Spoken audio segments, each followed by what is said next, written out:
So Novak, thanks for coming. Finally, you're starting your title defense tomorrow night against Jeremy, a player that you know pretty well. How do you see that matchup?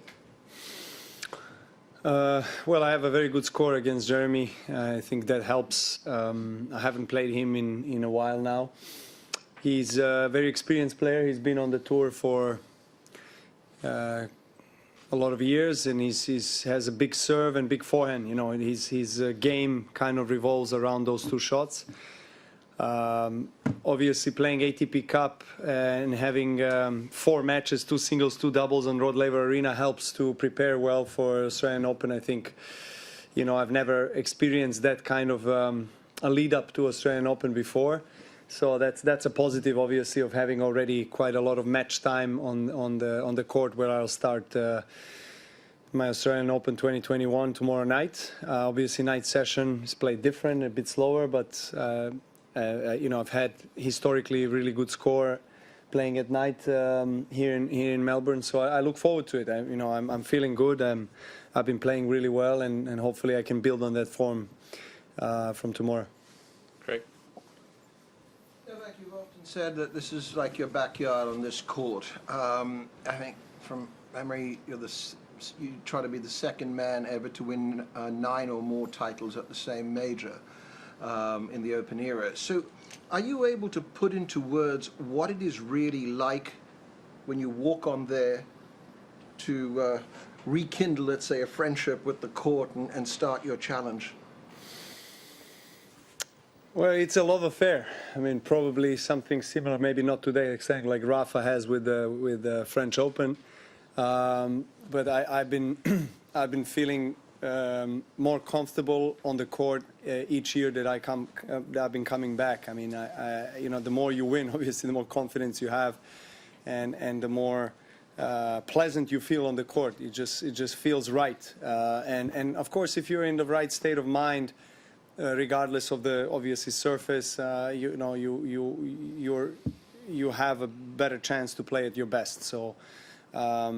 When I stepped on the court this year for the first time in the practice session, I had, you know, I relived some of the memories from last year, also also the other years that I won the tournament here, and yeah, it just gives me great sensation, great feeling, confidence. It feels right. It feels like the place where I should be and where I have historically always been able to perform my best tennis. So hopefully it can be another successful year.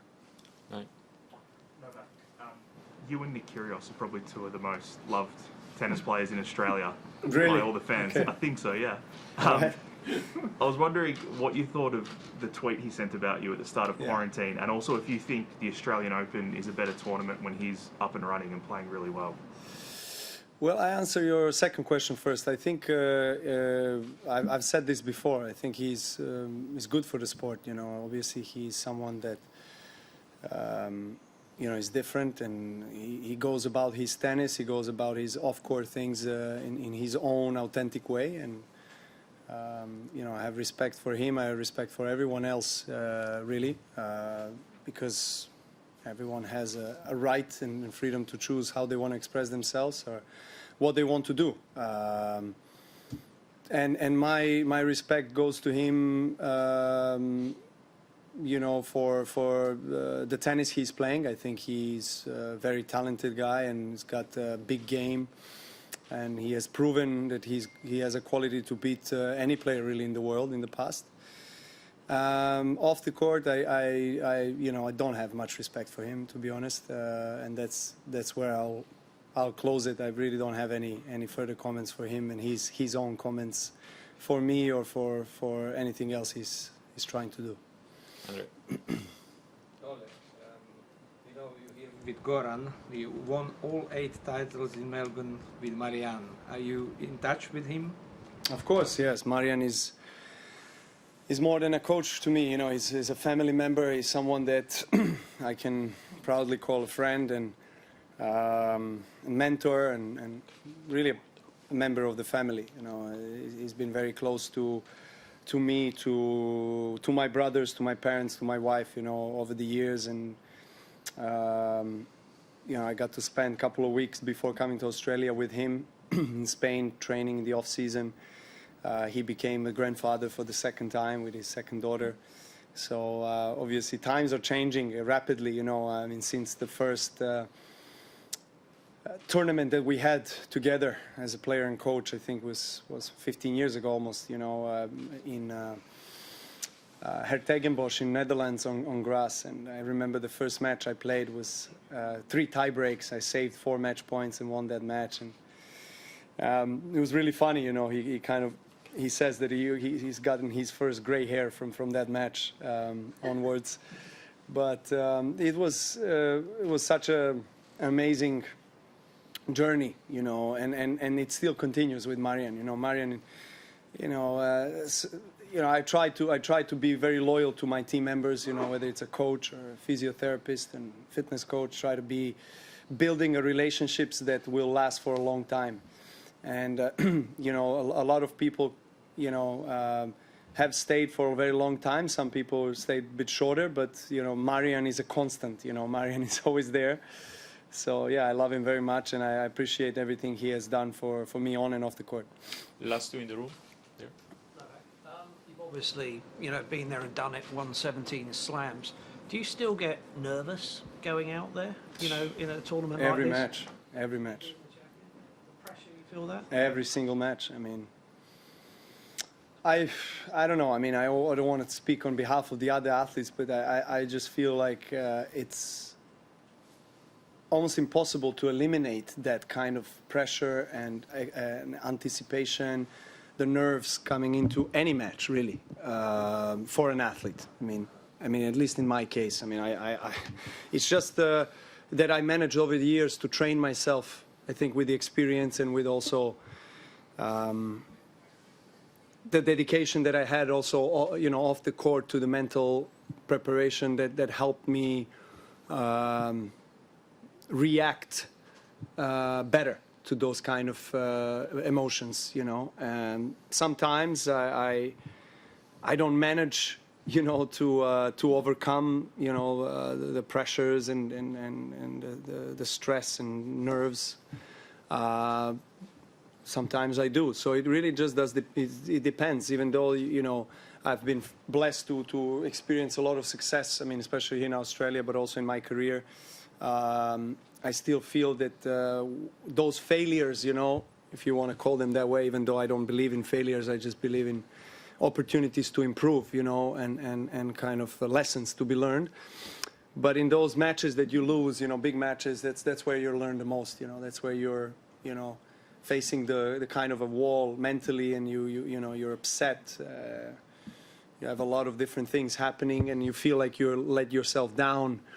And that's where it's a biggest opportunity for you to really address that and become stronger, more capable. I think get to know yourself a little bit on a deeper levels. And it still happens to me. I mean, every single tournament, regardless of my previous success, of course, I do feel, I have more confidence, more experience, maybe. More training in understanding how to deal with these specific situations, when I'm coming on the big court and being expected to win, 99% of the matches that I play. But it's still there. It's still there. And I don't think it's ever going to go away. I mean, especially when the occasion is big and when you're playing for biggest trophies. Last one in the room here. You've historically, I think it's fair to say you use the crowd, both the ones that cheer you and sometimes the ones that don't cheer you, use that as motivation. In kind of the past 12 months, without a lot of crowds, and there's going to be kind of reduced crowds here, do you have to use different methods to fire yourself up on the court? Well, I definitely miss the crowd. I mean, I think every tennis player or every athlete, for that matter, plays in the live sports, misses the crowd. I mean, that's one of the biggest motivations that we have, and as you say, the sources from where we draw our energy and strength and motivation. But, this kind of circumstances in the world that we have in the last 12 months, obviously forcing all of us to adapt and to accept the change and to accept the current situation that we hope it's only temporary. But nevertheless, we're still going to have the crowd here in Australian Open, which is different to most of the other tournaments where we didn't have the crowd. Of course, it's going to be in a less of a capacity. Is it crowd still there? No, because I don't know. Things are changing day to day. I don't know if. So it's great that at least you have, even if it's a small percentage of the people attending the match, it's still something. It still feels that you are not. I don't want to say alone on the court, but it just especially at my age right now and stage of my career, I'm looking to feed off that energy from the crowd. We are also entertainers, so we like to exchange that vibe and energy with the crowd, And so when you play in front of an empty big stadium, it just feels very strange. So I certainly hope that very soon we'll have the crowd back on stadiums. Thank you. We'll go to online questions from ESPN. Willie, your question, please.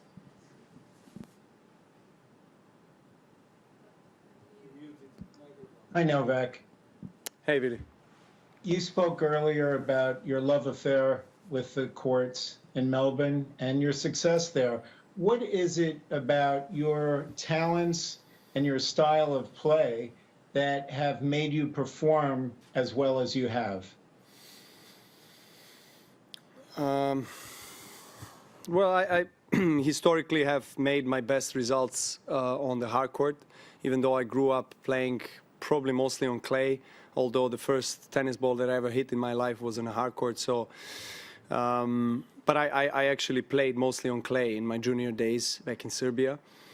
But, my game style suits the hard courts most, I guess. But I have a feeling that, and I've talked with a lot of players, that the courts are quicker and quicker each year here in Australian Open. And a lot of players have been actually noticing that and commenting on the speed of the court this year is really, really very quick. Comparing to, say, 5-6 years ago, it's a lot quicker than it used to be.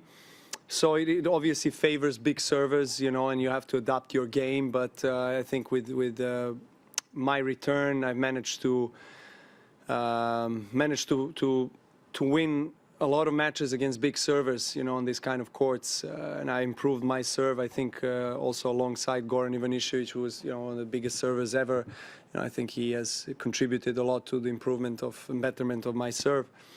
So I think in this kind of conditions, you really need to have a complete game, and in order to go all the way. So I've managed somehow always to adapt very well to Rod Laver Arena, whatever the speed or conditions. Somehow that court has always been my favorite court.